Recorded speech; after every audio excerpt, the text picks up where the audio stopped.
ನೀವು ತಿಳ್ಕೊಳ್ಬೇಕು. ಚಿತ್ರ ಬಂದ್ರೆ ಮಾತ್ರ ಗೊತ್ತಾಗುತ್ತೆ. ಕೊಡಿ ಇದ್ರೆ ಸಾಕ್ಷಿ. ಅರೆ ಸ್ವಲ್ಪ ಕೂತ್ಕೊಳ್ರಿ ನೀವು. ನಾವು ಮಾತಾಡಕ್ಕೆ ನಾವು ಮಾತಾಡೋದು ನೀವ್ ಯಾಕೆ ಮಾತಾಡ್ತೀರಿ? ಕೂತ್ಕೊಳ್ಳಿ, ಮಾತಾಡಿದೀರಿ ನೀವು ಏನ್ ನೋಡೋದು? ಕೂತ್ಕೊಳ್ರಿ ಅಲ್ಲಿ ನೋಡಿ. ನೀನು ಹಕ್ಕಲ್ಲ ಬಕ್ಕಲ್ಲ ರಾತ್ರಿ ಬಂದದ್ದು ನನಗೆ ಗೊತ್ತಿದೆ. ಕೂತ್ಕೊಳ್ಳಿ ಕೂತ್ಕೊಂಡ್ರಿ ನೋಡಿದ್ದೀನಿ. ಮಾತಾಡೋಕ್ ಬಿಡ್ರಿ, ನನ್ನ ಅವಕಾಶ ನಿಮಗ್ ಸಮಯ ಕೊಟ್ಟ ಮಾತಾಡಿ. ನೀವು ಕೂತ್ಕೊಳ್ರಿ. ಹಕ್ಕಲ್ಲ ಬಕ್ಕಲ್ಲ ರಾತ್ರಿ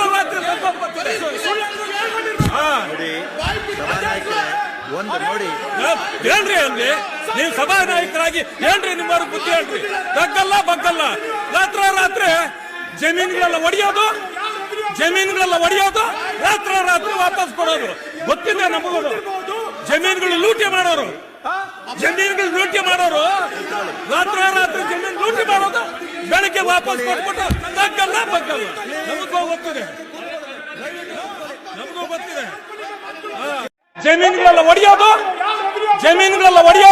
ರಾತ್ರಿ ವಾಪಸ್ ಕೊಡೋದು ಗೊತ್ತಿದೆ ನಮಗೂ. ನೋಡ್ರಿ ನೀವು ನಾವು ಮಾತಾಡೋದು ನೀವ್ ಯಾಕೆ ಮಾತಾಡ್ತೀರಿ? ಹಕ್ಕಲ್ಲ ಬಕ್ಕಲ್ಲ ರಾತ್ರಿ ಬಂದದ್ದು ನನಗೆ ಗೊತ್ತಿದೆ. ಗೊತ್ತಲ್ಲಿ ನೀವು ಸ್ವಲ್ಪ ಅರ್ಥ ಮಾಡ್ಕೋಬೇಕು. ನೀವೊಬ್ರು ಜವಾಬ್ದಾರಿ ಸ್ಥಾನದಲ್ಲಿರೋರು. ನಿಮ್ಮ ವಕಫ್ ಬೋರ್ಡ್ಗೆ ಎಂದೋ ಯಾವುದೋ ಕಾಲದಲ್ಲಿ ದಾನ ಬಂದಿದ್ದು ಅದನ್ನು ನಮ್ಗೆ ವಾಪಸ್ ಕೊಡಿ ಅಂತ ನಾವು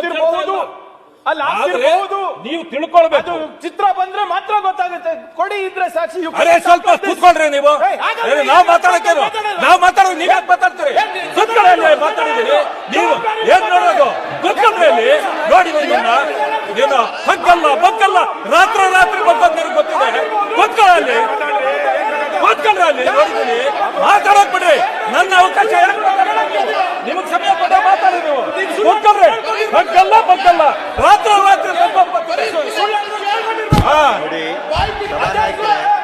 ನೋಡಿ ಹೇಳ್ರಿ ಅಲ್ಲಿ ನೀವು ಸಭಾನಾಯಕರಾಗಿ ಹೇಳ್ರಿ, ನಿಮ್ಮವ್ರಿಗೆ ಬುದ್ಧಿ ಹೇಳ್ರಿ. ಹಕ್ಕಲ್ಲ ಬಕ್ಕಲ್ಲ ರಾತ್ರಿ ಜಮೀನುಗಳೆಲ್ಲ ಒಡೆಯೋದು ರಾತ್ರಿ ವಾಪಸ್ ಕೊಡೋದು ಗೊತ್ತಿದೆ ನಮಗೂ. ಜಮೀನುಗಳು ಲೂಟಿ ಮಾಡೋರು ರಾತ್ರಿ ಜಮೀನು ಲೂಟಿ ಮಾಡೋದು, ಬೆಳಗ್ಗೆ ವಾಪಸ್ ಕೊಟ್ಬಿಟ್ಟು ಹಕ್ಕಲ್ಲ ಬಕ್ಕಲ್ಲ. ನಮಗೂ ಗೊತ್ತಿದೆ.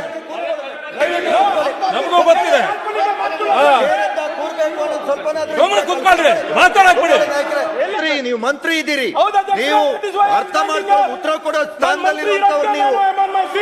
ನೀವು ಉತ್ತರ ಕೊಡೋ ಹಿಂದ್ಗಡೆ ನಿಂತ್ರೆ ಓಕೆ, ನೀವು ನಿಲ್ಲೋದು ಸರಿಯಲ್ಲ. ಇಲ್ಲಿ ಕೂತ್ಕೊಳ್ಳಿ, ನೋಟ್ ಮಾಡ್ಕೊಂಡು ನೀವೇ ಉತ್ತರ ಕೊಡಿ. ನೀವು ಉತ್ತರ ಕೊಡಿ. ಆಮೇಲೆ ಹಿರಿಯರ ಸದನ, ಚಿಂತಕರ ಚಾವಡಿ, ಇಲ್ಲಿ ಚರ್ಚೆ ಆದಾಗ ಸಮಸ್ಯೆಗೆ ಪರಿಹಾರ ಬರ್ತಕ್ಕಂಥ ಆಗ್ಬೇಕು.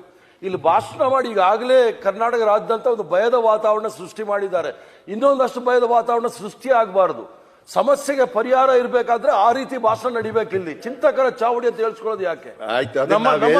ನಾವೆಲ್ಲರೂ ಅದನ್ನ ಅರ್ಥ ಮಾಡ್ಕೊಂಡ್ರೆ ಇಲ್ಲಿ ಏನು ಸಮಸ್ಯೆ ಇರೋದಿಲ್ಲ. ಹರಿಪ್ರಸಾದ್, ಅದಕ್ಕೋಸ್ಕರ ಬೇಕಾದಾಗ ಸ್ವಲ್ಪ ಗೌರವಗಳನ್ನ ಘನತೆಯನ್ನ ಎತ್ತಿ ಹಿಡಿಯೋದ್ಗಳಿರಿ.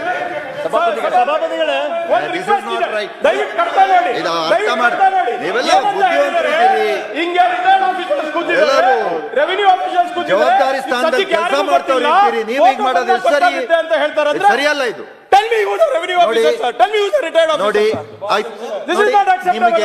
ನಾನು ಹೇಳ್ತಾ ನೋಟ್ ಮಾಡ್ಕೊಳ್ಳಿ, ಆನ್ಸರ್ ಮಾಡಿ. ಇಲ್ಲಿ ಡಿಸ್ಕಷನ್ ಅಲ್ಲ. ಒಂದು ಮಾತನ್ನ ಮಂತ್ರಿಗಳೇ ನೋಡಿ, ಒಂದ್ ನಿಮಿಷ, ನಾವು ಈ ಚೇರಲ್ಲಿ ಎಲ್ಲಾದ್ರೂ ಅವರು ಈ ಒಂದು ಕಡತದ ಒಳಗಡೆ ಸೇರಿಸಪಡದಿದ್ದಂತ ವಿಚಾರಗಳನ್ನ ಮಾತನಾಡಿದ್ರೆ ಕಟ್ ಮಾಡಂತ ಪಾರ್ಲಿಮೆಂಟ್ ಆಗಿ ಏನಾದ್ರು ಮಾತನಾಡ್ತಾರೆ ಅಂದ್ರೆ ಅದನ್ನ ಸ್ಟಾಪ್ ಮಾಡಂತ ಕೆಲಸ ನಾವು ಮಾಡಬಹುದು. ಅದರ್ವೈಸ್ ಅವ್ರು ಮಾತನಾಡೋದು ನೀವೇನ್ ಮಾಡ್ಬೇಕು? ನೀವು ಅದಕ್ಕೆ ಇರೋಂಥದ್ದು ಸಮರ್ಥವಾಗಿದ್ದೀರಿ, ಆಡಳಿತ ಪಕ್ಷ ಅದಕ್ಕೆ ಸಮರ್ಥವಾಗಿ ಕೌಂಟರ್ ಮಾಡಕ್ ಶಕ್ತಿ ಇದೆ. ಆಗಿದ್ದಾಗ ಯಾಕೆ ಅದನ್ನ ಡಿಸ್ಟರ್ಬ್? ಮಾತನಾಡ್ಲಿ. ನೋಡಿ, ವಿರೋಧ ಪಕ್ಷದವರು ಮಾತನಾಡಂತದನ್ನ ಕೇಳಿ, ಅದ್ರಲ್ಲಿ ಏನಾದ್ರು ಇದ್ರೆ ಪಾಯಿಂಟ್ ಆಫ್ ಆರ್ಡರ್ ತನ್ನಿ. ಹರಿಪ್ರಸಾದ್ರೆ, ನೀವು ಪಾಯಿಂಟ್ ಆಫ್ ಆರ್ಡರ್ ತನ್ನಿ. ಪಾಯಿಂಟ್ ಆಫ್ ಆರ್ಡರ್ ಒಳಗಡೆ ಇದೆ ಅಂದ್ರೆ ಅದನ್ನ ಅವ್ರಿಗೆ ಮಾತನಾಡೋದಕ್ಕೆ ಅವಕಾಶನ. ಅದರ್ವೈಸ್ ನಾವು ಪಾಯಿಂಟ್ ಆಫ್ ಆರ್ಡರ್ ತರದಲ್ಲ ನೀವು ಕೇಳಿ ನಿಲ್ಲಿಸಿ ಅಂತ ವಿರೋಧ ಪಕ್ಷದ ನಾಯಕರು ಕೂತ್ಕೊಳ್ಳಿ.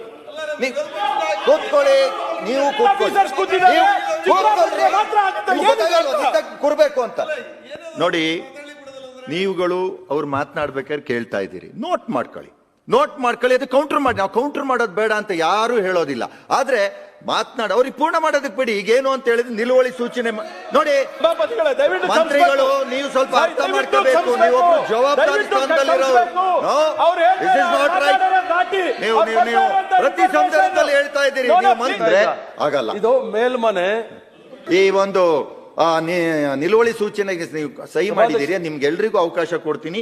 ನಿಮ್ಗಳಿಗೂ ಆಡಳಿತ ಪಕ್ಷದವರಿಗೂ ಖಂಡಿತವಾಗ್ಲೂ ಇದರಿಂದ ತಪ್ಪಿಸುವಂತ ಪ್ರಶ್ನೆ ಇಲ್ಲ. ಆದ್ರೆ ನೀವು ಅಪೋಸಿಷನ್ ಲೀಡರ್ ಕೆಲಸ ಮಾಡಿದವರು, ಸೊ ಮಾತನಾಡ್ಬೇಕಾದ್ರೆ ನೀವು ಇನ್ನೊಂದು ನೋಟ್ ಮಾಡ್ಕೊಳ್ಳಿ. ನೋಟ್ ಮಾಡ್ಕೊಂಡು ಅದ್ರ ಬಗ್ಗೆ ಅವ್ರು ಅವಾಗ ಇಂಟರ್ಫಿಯರ್ ಆದ್ರೆ ನಾನು ಅವ್ರಿಗೆ ತೋರಿಸ್ತೀನಿ. ತಮ್ಮ ಮೂಲಕ ವಿರೋಧ ಪಕ್ಷದ ನಾಯಕರಲ್ಲಿ ನನ್ನ ಮನವಿ, ರೈಟ್ ಮಾಡಿ. ನೀವು ಚರ್ಚೆ ಮಾಡುವಾಗ ಒಂದು ಸಂದೇಶವನ್ನು ಕೂಡ ಭಯದ ವಾತಾವರಣ ಸೃಷ್ಟಿ ಮಾಡಬೇಡಿ. ಸಮಸ್ಯೆನ ಪರಿಹಾರ ಮಾಡ್ಲಿಕ್ಕೆ ಏನ್ ಹೇಳ್ಬೇಕು ಅದನ್ನ ಹೇಳಿ, ಅದಕ್ಕೆ ನಾವು ಮಾತಾಡ್ತೀವಿ. ಓಕೆ, ಮಾತನಾಡಿ.